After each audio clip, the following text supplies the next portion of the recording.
Ano, magiging part ka ba ng musical? I mean, may cameo ka ba or...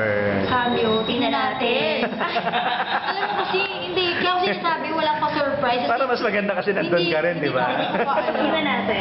Okay, last na lang po. Ano lang yung... Magkano akit ako sa hydraulic, Oo. tapos gagawin sa bababalan hanggang.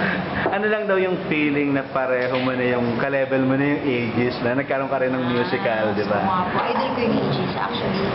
Nung nag-ano sila, icon sa ano, I love- sa We Love We Love OPM. OPM. Sobrang starstruck talaga kami lahat kasi kinalakihan natin yan eh.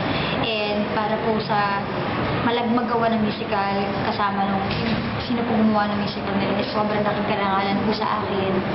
And ayun, hindi naman sa nakakatanda, no? Pero, pero nakaka-level up ng puso. Parang ganun yung feeling ko. Wow!